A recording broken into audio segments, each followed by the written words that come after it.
সংখ্যানুপাতিক হারের একটা সুবিধা কি, মনে করেন আমি একটা আসনে একজন 51টা ভোট পেল, একজন 49টা ভোট পেল। তো হুম। স্বাভাবিকভাবে যিনি 51টা ভোট পেয়েছেন তিনি নির্বাচিত হবেন। তার মানে কি আমার 49টা ভোট কি আমার জলে গেল?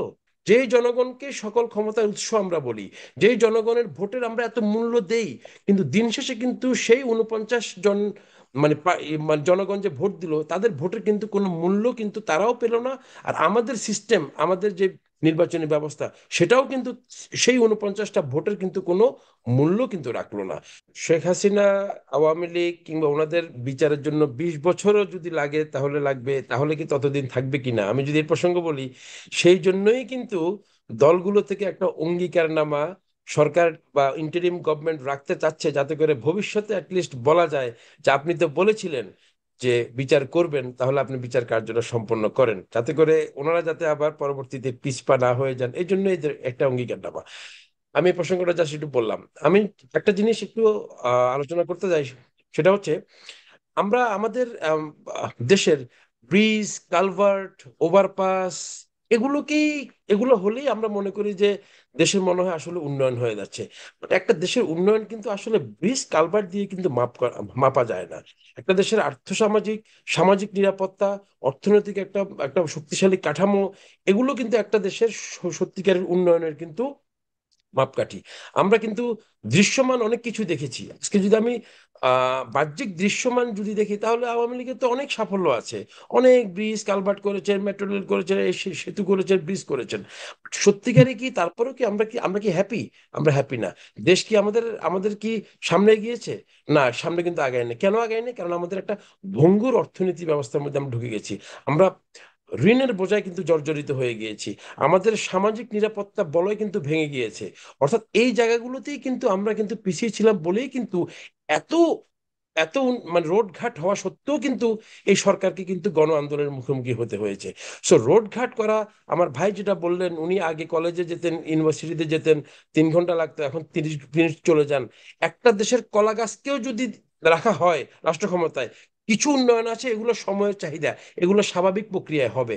কিন্তু একটা সরকারের কিন্তু কিছু উন্নয়ন করতে হয়, যেগুলো একটা দেশের আর্থসামাজিক উন্নয়ন, সামাজিক নিরাপত্তা বলয় স্থাপন থেকে একটা শক্তিশালী অর্থনৈতিক কাঠামো, সেই উন্নয়নটা যদি টেকসই উন্নয়ন যদি না হয়, তাহলে কিন্তু একটা দেশের কিন্তু সত্যিকারী উন্নয়নের অবকাঠামো কিন্তু ধরে রাখা যায় না। এটা এখন আমি যদি একটু নির্বাচন পদ্ধতি নিয়ে যে আলোচনাটা হচ্ছিল, যে মানে সংখ্যানুপাতিক হারের একটা একটা বিষয় এখানে আলোচনায় এসছে।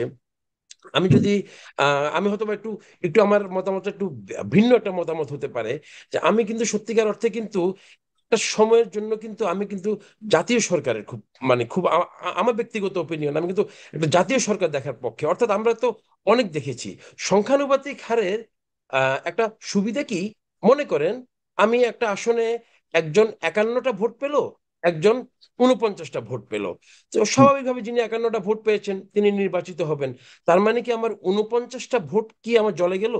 49টা লোক যেখানে মানে একটা একটা দল এক ব্যক্তিকে সাপোর্ট করলেন কিংবা একটা দলকে সাপোর্ট করলেন, তাদের কিন্তু কোনো জনপ্রতিনিধি কিন্তু সংসদে কিংবা আহ মানে অর্থাৎ দেশের শীর্ষস্থান আইন প্রণেতার জায়গায় কিন্তু যেতে পারলেন না। হুম।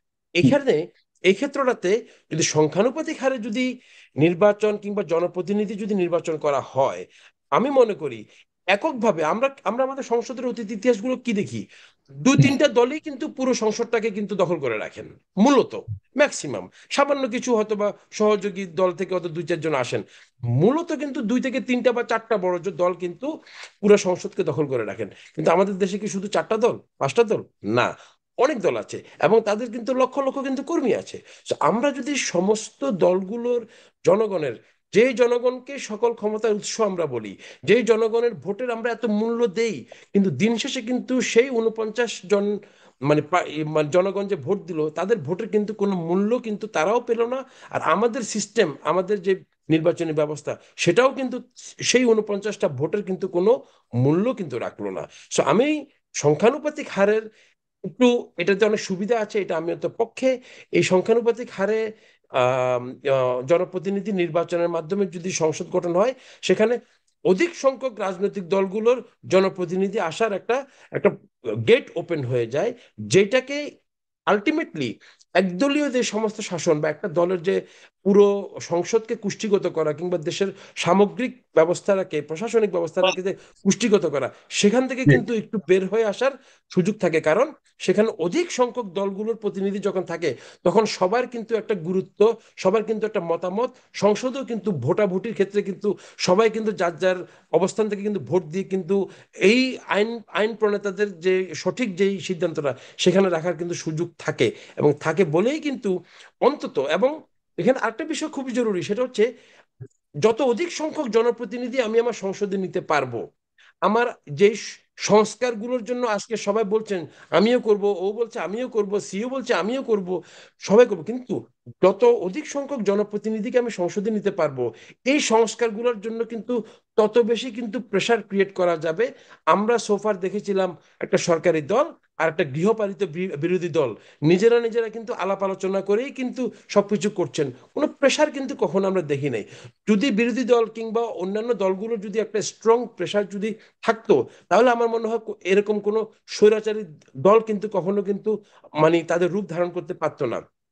আওয়ামী লীগ কিন্তু একদিন দুদিনে স্বৈরাচার হয় নাই, তারা কিন্তু বছরের পর বছরে কিন্তু স্বৈরাচারী হয়েছে, কারণ তারা এমন ভাবে একদলীয় শাসনের মতো করে একটা গৃহপালিত বিরোধী দলের মাধ্যমে কিন্তু সংসদটাকে পরিচালনা করেছিল, যাতে করে তারা তাদের একচ্ছত্র আধিপত্য নিয়ে এই দেশে কিন্তু যা খুশি তা করতে পেরেছে। সো এই জায়গাটাতে যদি আমরা সংখ্যানুপাতিক হারের বিবেচনায় যদি অধিক সংখ্যক রাজনৈতিক দলের প্রতিনিধিকে যদি আমরা এক জায়গায় আনতে পারি, এটা ইন টার্মস একটা জাতীয় সরকারের মতো হবে।